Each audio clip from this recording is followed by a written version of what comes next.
నమస్తే, నేను మీ మధు. తమిళ హీరో దళపతి విజయ్ పార్టీ పరంగా ఎంత యాక్టివ్గా ఉన్నారో అందరికీ తెలిసిన విషయమే. అయితే రీసెంట్గా సిబిఐ ఆయనకు నోటీసులు ఇచ్చిందని కొన్ని వార్తలు అయితే వైరల్ అవుతున్నాయి. అయితే ఇదంతా పక్కన పెట్టేస్తే రీసెంట్గా అమిత్ షా తమిళనాడుకు వచ్చారు. వచ్చి వెళ్ళగానే ఈ ఎంక్వైరీ స్టార్ట్ అయిందని కొన్ని వార్తలు వస్తున్నాయి. సో దీనికి కారణం అంతా కూడా అమిత్ షానే అని, ఆయన చేతుల ద్వారానే సిబిఐ ఎంక్వైరీ జరుగుతుందని కూడా కొన్ని వార్తలు వస్తున్నాయి. మరి విజయ్ని చుట్టుముట్టింది నిజంగానే ఈ వివాదం అంతటికి కారణం కూడా అమిత్ షానేనా అని కూడా కొన్ని వార్తలు వస్తున్నాయి. మరి ఇందులో నిజం ఎంతుంది? కర్త కర్మ క్రియ అంతా అమిత్ షా అయినా? మరి దీని గురించి అయితే ఈరోజు క్లారిటీగా తెలుసుకుందాం. ప్రస్తుతం మనతో పాటు ఉన్నారు senior journalist doctor Durga Vadlamani గారు. వారిని అడిగి మరిన్ని విషయాలను తెలుసుకుందాం. నమస్కారం మేడం. మేడం, ఇప్పుడు దళపతి విజయ్, అదే ఇప్పుడు ఎలాగో పార్టీ పరంగా టీవీకే పార్టీ అధినేత విజయ్కి సిబిఐ నోటీసులు అందాయని అందరికీ తెలిసిన విషయమే. అయితే ఇందులో ఖచ్చితంగా అమిత్ షా హస్తం ఉందని అని అంటున్నారు. మరి ఇందులో నిజం ఉందంటారా? ఇప్పుడు నిజాలు మీరు నేను కూర్చుని నిజ నిర్ధారణ చేయక్కర్లా. ప్రతిదానికి ఒక రాజకీయ కోణం అనేది ఉంటుంది కదా. ఎవరి రాజకీయాలు వాళ్ళు ప్లే చేస్తూ ఉంటారు. షా ఎప్పుడు కూడా చెప్తూ ఉంటారు. మీకు తెలుసు కదా, షా అనేది తెలుసు కదా, చదరంగంలో కూడా షా ఉంటుంది.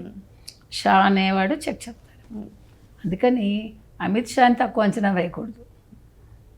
ఇప్పుడు ఎలా అంటే సౌత్లో ముఖ్యంగా తమిళనాడులో ఎంట్రీ ఇవ్వాలనేది బీజేపీ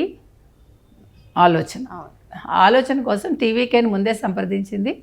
టీవీకే వెనక్కి వెళ్ళింది. అయితే ఏఐడిఎంకేతో కూడా పొత్తు ఖరారు కాలేదు. అలాగని వాళ్ళు వదిలేయట్లేదు. వీటన్నిటికి తోడు ఇప్పుడు ఈ తిరుపరకుండ్రం ఏదైతే ఉందో అక్కడ ఆ దీపం వ్యవహారం ఏదైతే ఉందో అది హైకోర్టు ఏం తీర్పిచ్చిందో మనం చూసాము. ఇప్పుడు స్టాలిన్ సుప్రీంకోర్టుకి వెళ్తానంటున్నాడు. ఒకవేళ సుప్రీంకోర్టులో ఓడిపోయినా కూడా స్టాలిన్ ఏం చెప్తాడు? చూసారా, నేను మైనార్టీలను రక్షించడానికి ప్రయత్నించాను, ముస్లిమ్స్ మనోభావాలు దెబ్బతినకుండా చూడడానికి ప్రయత్నించాను, కానీ కోర్టు ఒప్పుకోలేదు కాబట్టి నేనేమి చేయలేకపోయాను అని రేపొద్దున ప్రజల్లో చెప్పుకోవడానికి ప్రయత్నిస్తాను. సింపతి క్రియేట్ చేసి, సింపతి అంటే తన ఓటు బ్యాంకు చెక్కు చెదరకుండా ఉండడం కోసం. మరో పక్క మీరు చూసుకుంటే కనుకైతే ఇవాళ టీవీకే విజయ్ ఎవరైతే ఉన్నారో కరూరు ఘటన ఏదైతే ఉందో, మీరు ఇక్కడ చూసుకుంటే అల్లు అర్జున్కి నోటీసులు అందాయి. 12వ తారీఖున ఎప్పుడో రమ్మని. ఇతనికి కూడా ఇప్పుడు నోటీసులు అందాయి సిబిఐ నుంచి. అంటే ఈ మధ్యకాలంలో హీరోలు లేకపోతే హీరోయిన్స్ వివాదాలకి కారణభూతులు అవుతున్నారు.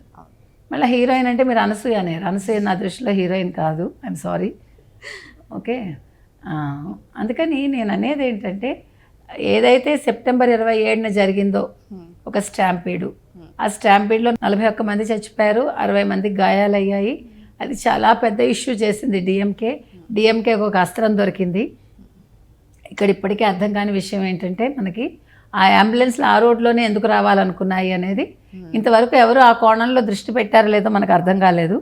ఎందుకంటే అంతమంది జనాలు ఉన్నప్పుడు అంబులెన్స్ అక్కడి నుంచే ఎందుకు వస్తుంది, వేరే మార్గం లేదా అనేదానికి ఎవడైనా ఇంతవరకు సమాధానం చెప్పాడా? మనకి చెప్పలేదు. కాబట్టి ఈ కోణంలో కూడా విజయ్ ఆలోచించమని చెప్పాలి.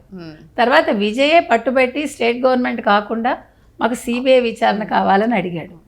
అయితే మీరు అన్నట్టుగా మొన్న ఒక్కరోజుకి అమిత్ షా వచ్చి వెళ్ళడం, అమిత్ షా తీవ్రంగా టీవీకే విజయ్ తోటి పొత్తు ఖరారు చేసుకోవాలనుకోవడం, ఇందులో భాగంగానే ఇవాళ సిబిఐ నోటీసులు ఇచ్చింది.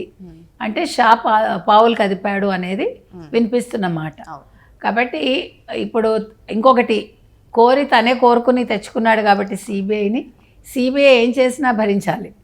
ఇప్పుడు అందుకని ముందు నుయ్యి వెనక గొయ్యి విజయ్కి. సో విజయ్ ఇప్పుడు కనుక పొత్తుకు ఒప్పుకుంటే ఇప్పుడు సిబిఐ విచారణ అనేది అంటే వాళ్ళు నోటీసులు ఇవ్వటం అనేది బీజేపీ చేసింది అనేదానికి కొంచెం ఆస్కారం దొరుకుతుంది. ఏది ఏమైనా ఇప్పుడు విజయ్ వచ్చి తెలివిగా అడుగులు వేయాలి. ఇప్పుడు బీజేపీతో పొత్తు పెట్టుకోవడం వల్ల వచ్చే నష్టం ఏమి ఉండదు.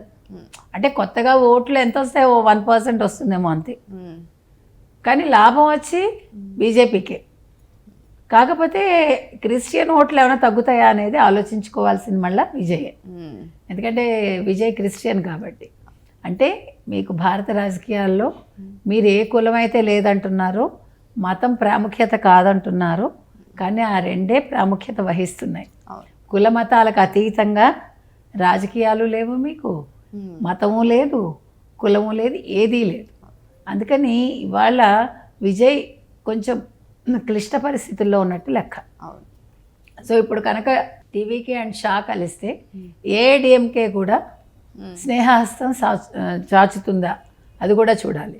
వీళ్ళ ముగ్గురు కలిస్తే ఎన్ని ఓట్లు సాధించుకుంటారు, పొత్తుల్లో భాగంగా ఎవరికి ఎన్ని సీట్లు కేటాయించుకుంటారు, అది డిఎంకేని ఏ విధంగా ఇబ్బంది పెడుతుంది అనేది చూడాలి. ఎందుకంటే కాంగ్రెస్ ఏమీ ఇప్పుడు కొత్తగా ఏమీ అక్కడ లేదు, అంటే పెద్దగా వచ్చేదేం లేదు. కాంగ్రెస్ ఎప్పుడో ఇదైపోయింది. ఒకప్పుడు కాంగ్రెస్ చాలా బాగుండేది, డిఎంకే వచ్చాక కాంగ్రెస్ లేదు అక్కడ. కాబట్టి కాంగ్రెస్ కూడా వీళ్ళతో కలిస్తే రాజకీయంగా స్టాలిన్ని దెబ్బతీస్తారా? ఇక్కడ మతం కూడా ఇప్పుడు ప్రాధాన్యత వహించింది కాబట్టి ఈ తిరుపరకుండ్ర విషయం ఏదైతే ఉందో, మురుగన్ విషయంలో తమిళులు వెనక్కి తగ్గరు. వాళ్ళకి చాలా భక్తి, చాలా సెంటిమెంటు. వాళ్ళ సెంటిమెంట్ మీద డిఎంకే దెబ్బ కొట్టాలని చూసింది కాబట్టి ఖచ్చితంగా డిఎంకేని ఇంటికి పంపిస్తారా? స్టాలిన్ ఇంకా రాజకీయంగా స్టాలిన్కి భవిష్యత్తు శూన్యమా అనేది కూడా స్టాలిన్ ఆలోచించుకోవాలి. అయితే తమిళనాడులో త్వరలోనే ఎలక్షన్స్ ఉన్నాయి. ఈ ఎలక్షన్స్ రాబోయే మూమెంట్లో సిబిఐ అయితే విజయ్ని ఎంక్వైరీ చేయడానికి స్టార్ట్ చేసేసింది. అయితే ఇప్పుడు బీజేపీని కాదు అని విజయ్ అయితే సింగిల్గా వెళ్ళగలరంటారా? అంటే సింగిల్గా వెళ్ళగలరా అంటే వెళ్ళొచ్చు. ఇప్పుడు ఈ కేసు విచారణ ఏ రకంగా కొనసాగుతుంది అనే దాని మీద ఉంటుంది. మరోపక్క ఆయన జననాయకన్ సినిమా కూడా ఇంకా విడుదల తేలలేదు, అది కూడా కోర్టులో ఉంది. కాబట్టి అంటే ఇది ఒక మనిషికి ఒక పరీక్షా కాలం అంటాం చూడండి, ఆ రకంగా ఉంది విజయ్కి. కాకపోతే ఏంటంటే విజయ్కి ఇంకా పూర్తిగా రాజకీయ అనుభవం రాలేదు కాబట్టి ఇవన్నీ తెలుసుకోవాలి అతను. అంటే ఎలా తట్టుకొని నిలబడాలి, మనకి పులి మీద పుట్టరలా ఏదో ఒకటి వస్తూనే ఉంటుంది. కాబట్టి మనం వెయిట్ చేయాలి, మనం దీన్ని ఎదుర్కోవాలి అనుకుంటే కనుక అయితే అతను పొత్తుకు ఒప్పుకోకపోవచ్చు. కాదు అనుకుంటే మళ్ళీ మనం అరెస్ట్ అవుతామా, మన ఏం చేస్తారనే భయం ఉంటే బీజేపీ తోటి కలిసే అవకాశం ఉంది. సో ఏదేమైనా సరే ఇప్పుడు చూస్తే హీరో విజయ్కి ముందు నొయ్యి వెనక గొయ్యి అన్న పరిణామాలు ఎక్కువగా కనిపిస్తున్నాయి. మరి ఒకవైపు మూవీ ఇష్యూ, ఒకవైపు రాజకీయాల ఇష్యూ, మరోవైపు సిబిఐ ఎంక్వైరీ, ఇవన్నీ కూడా చుట్టుముట్టడంతో మరి విజయ్ వీటన్నిటిని ఏ విధంగా ఎదుర్కొంటారు? మరి రాజకీయ అనుభవం అయితే ఆయనకు లేదు, మరి ఆ రాజకీయ అనుభవాన్ని క్రియేట్ చేసుకుంటారా? వీటన్నిటిని ఎదిరించి బయటపడతారా లేదా అనేది వెయిట్ చేసి చూడాల్సిందే. Thank you so much. Thank you.